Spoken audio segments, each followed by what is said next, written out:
video kali ini aku bakal jelasin tugas 2 membuat aplikasi Sita seperti tugas 1 cuman menggunakan framework Vue.js. Oke, pertama index HTML dulu. Di sini sebagai dashboard. Seperti biasa kita import CSS-nya, terus kita pakai Vue.js-nya, pakai CDN di sini, terus kita punya navbar. Di sini ada waktu sapaan, di sini kita ada link ke stok HTML sama tracking. Di sini ada perulangan gambar juga. Di sini saya udah punya gambarnya untuk latarnya. Oke, terus di sini ya ada sambutannya lah ya.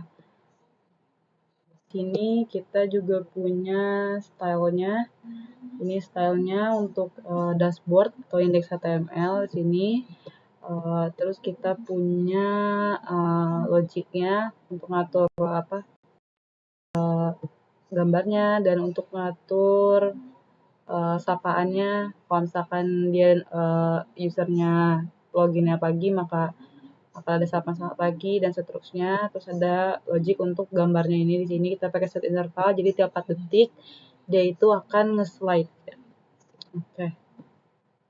Lalu lanjut dari index kita nanti kita lanjut ke sini ke stok bahan ajar. Nah, seperti ini tampilannya. Ada data-data bahan ajarnya, juga ada form untuk tambah bahan ajar. Oke, untuk kodenya di sini kita di sini kita udah punya halaman stok sama logiknya. Pertama sama kita input link CSS-nya, terus kita input CDN-nya. Terus di sini kita kasih ID app, nanti dia akan sambung ke pagar app ini. Terus di sini kita punya filter section. Di filter section ini kita pertama punya filter untuk UT daerah, dimana kita ambil model dari filter.upjj. Ini kita punya filter nih. Nah, ini UPJJ-nya.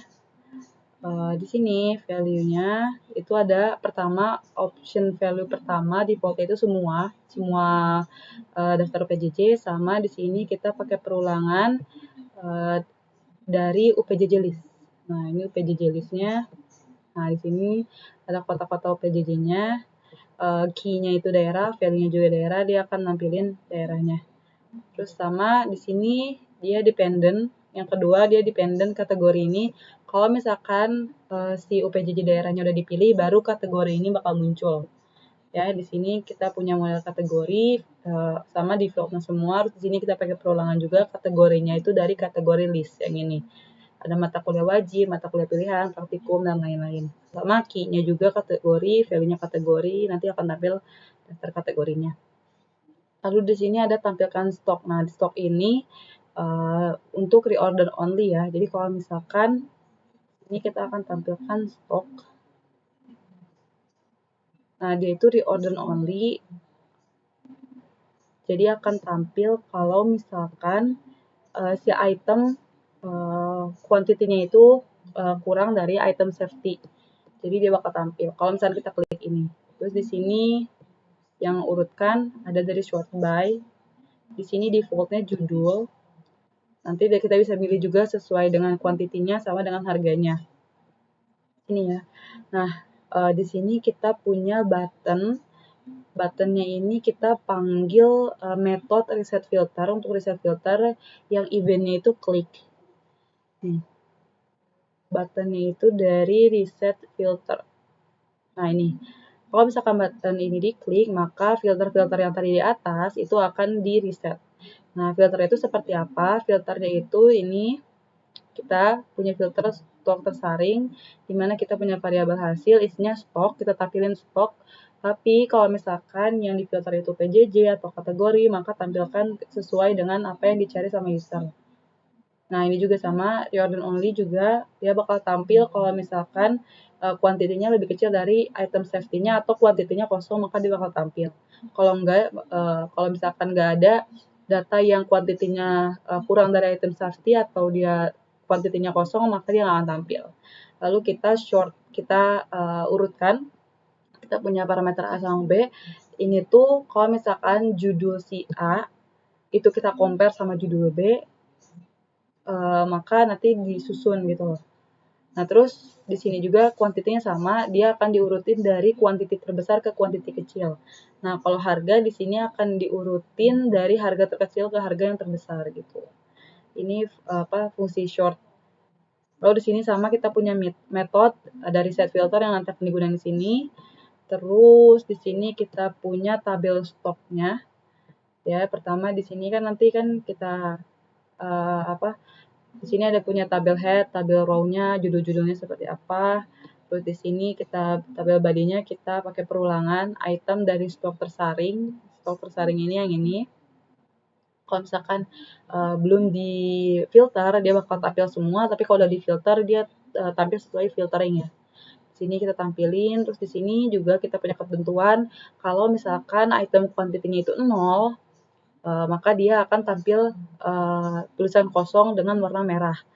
Nah, kalau misalkan dia item kuantitinya itu kurang dari item safety, misalkan item safety-nya 8, terus item kuantitinya misalkan cuma 2, artinya dia udah menipis ya stoknya, maka akan tampil dengan warna oranye. Nah, terus di sini kalau misalkan aman, berarti dia bakal warna hijau. Di sini juga kita punya tabel atau box catatan, mungkin nanti untuk inputnya. Terus kita juga punya button editnya. Di sini pakai event klik, di sini pakai metodenya edit item dengan parameter item. Sini, nah ini editnya. Kita buat ketentuan di sini, kita cari indeks dari stoknya itu. Kalau misalkan indeks kodenya sama dengan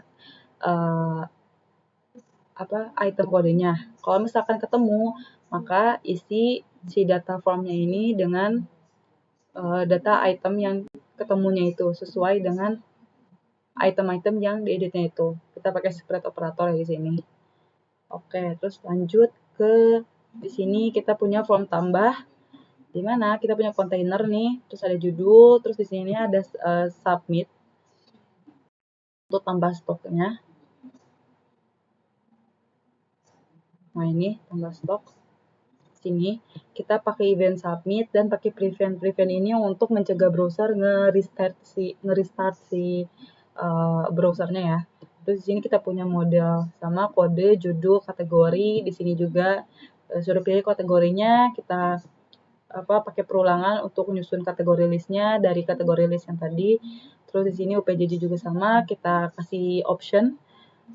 Kita pakai perulangan juga untuk menyusun UPJJ listnya. Kita tampilin daerah-daerahnya. Terus di sini juga ada lokasi raknya. Terus di sini ada input kuantitinya berapa, safety itemnya ada berapa, terus harganya berapa. Terus di sini ada catatannya enggak, ada catatan HTML atau enggak. Nah, di sini tombol submit ini kita kasih ketentuan kalau misalkan dia ini lagi mode edit atau enggak. Kalau misalkan dia lagi enggak mode edit, berarti dia itu masuknya mode tambah form. Tapi kalau misalkan dia mode edit, maka kasih tahu kalau ini lagi mode edit. Jadi dia bacanya update. Nah, di sini tambah stoknya ini ketentuannya jika semua ini dan jika dia itu nggak lagi dia itu lagi edit atau si editingnya itu lagi nggak 0, dia lagi mode edit, maka kita set si targetnya itu stok di data stok. Terus ini key-nya editing index, terus di sini datanya itu formnya ya, form yang lagi dieditnya. Nah, terus kita push. Ini kita push. Udah, kita coba seperti ini. Ini kalau misalkan kita mau nyari Jakarta misalkan, nanti muncul kategorinya ya. Kategorinya mungkin wajib, baru muncul dua ini. Tapi kalau mungkin pilihan nggak ada, nggak ketemu, nggak akan ada. Terus di sini kita cari yang kuantitinya di bawah safety ya. Nah, di sini ada nih, stoknya 2, tapi safety-nya 8, maka dia akan muncul ditampilkan stok ini. Terus kita juga mungkin mau urutin berdasarkan stok. Nah, muncul dari yang terbesar sampai yang kecil. Terus di sini mau urutin sesuai harga. muncul dari yang terbesar sampai yang terkecil. Sini set. Sini kita mungkin mau tambahin ajar baru, misalkan di sini mesin 4309, judulnya pemrograman berbasis web, misalkan kategorinya praktikum, kota daerahnya mungkin Jakarta, lokasinya RI 1 RI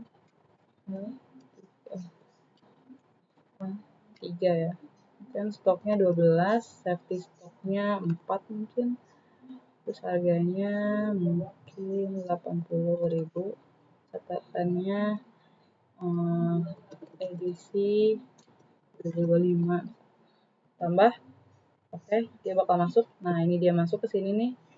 Karena ini diurutin judul, maka dia diurutkan sesuai judul ya. Sekarang kita mau edit nih. Gimana kalau kita edit? Maka dia muncul di sini. Nah, udah muncul kan di sini. Lalu kita edit edisi, ternyata edisi 2024. Kita update. Oke. Nah, sini masuk edisi 2024. Oke, lanjut sekarang ke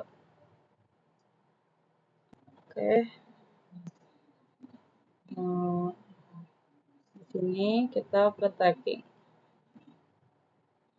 tracking DO.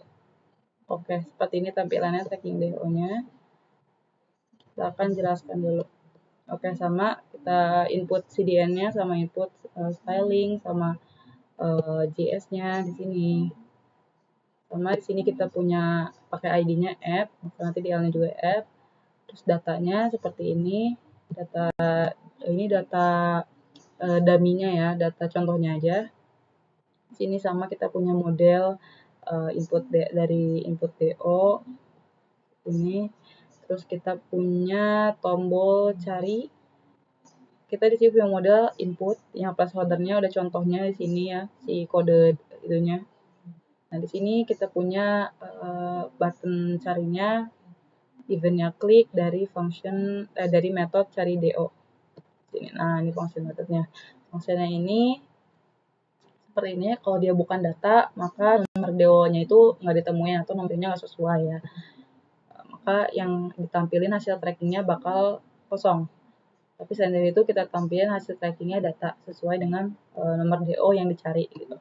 Di sini kita punya data pengiriman. Kalau misalkan dia hasil tracking, maka di sini kita tampilin data pengirimannya. Di sini ada macam-macam. Terus di sini ada riwayat perjalanannya. Kita sama pakai perulangan dari hasil tracking dan perjalanan, key-nya item waktu. Terus di sini kita tampilin waktunya sama keterangannya. Terus di sini ada form tambah data DO-nya ya. Di sini kita submit prevent juga, tambah DO-nya seperti ini. Kalau misalkan dia bukan NIM, bukan nama juga, bukan ekspedisi, bukan paket, maka harus dilengkapi semua datanya. Tuh. Di sini sama kita punya model NIM, nama, terus punya ekspedisi, jadi punya option juga, pilih ekspedisinya mau apa. Di sini ada dari ekspedisi listnya, di sini ada JNE atau regular atau express. Oke, terus di sini ada detail paketnya, isi paketnya, mau paket apa. Terus sama di sini isi detail paketnya itu ada apa aja. Ini ya. Nah, ini isinya ada detailnya ada apa aja, harganya. Terus di sini ada harganya, kita tampilin. Di sini ada inputnya, kita input pakai tanggal kirimnya. Terus sama kita pakai buttonnya submit tambah DO. Oke, di sini di komputernya nomor DO, ada detail paket. Di sini nomor DO-nya kita kasih ketentuan, kita pakai pertama kita ambil data tahun. Terus di sini data tracking datanya, terus kita tambah 1, misalkan nanti kan 001. Nanti Misalkan kita mau input data baru jadi 0002. Jadi setiap data baru itu nambah 1 dari data yang sebelumnya gitu. Sama di sini juga kita kasih ketentuan data paketnya. Cari kodenya itu harus sama dengan form paket. Terus di sini ada metode untuk cari DO sama tambah DO. Dicari ini kita buat variabel data, mana dia itu data tracking data yang ada input DO-nya. Kalau misalkan dia bukan data, berarti nomor DO-nya nggak ditemuin atau nggak sesuai. Kita kasih, kalau misalnya nggak sesuai, kita tampilin kosong. Kalau sesuai, kita tampilin datanya. Di sini juga ada tambah DO-nya. Ini kalau misalkan nggak sesuai, maka berarti datanya belum lengkap. Kalau sesuai, di sini kita buat variabel baru yaitu new_do. Di sini ada nomor baru. Di sini kita set. Di sini tujuannya disimpan di tracking data. Key-nya itu si new_do ini, si nomor DO barunya. Terus datanya itu semua ini datanya. Nah, data-data semua ini ada NIM, ada nama, ada status ekspedisinya, terus tanggal kirimnya, ya tanggal kirimnya, terus ada detail paket kodenya, ada totalnya, terus ada perjalanannya. Sini perjalanannya. Nah, terus nanti kita kasih alert berhasil ditambahkan. Oke, kita coba. Misalkan kita mau cari yang data pertama dulu deh. DO 2025 01. Oke, cari maka dia bakal pop up. Nah, ini detail pengirimannya. Lihat di sini totalnya berapa, riwayat perjalanannya seperti apa. Misalkan kita mau input baru, diberitahu kalau misalkan nomor DO-nya 002 ya. Nomor pengerimanya misalkan 1000 Plaza.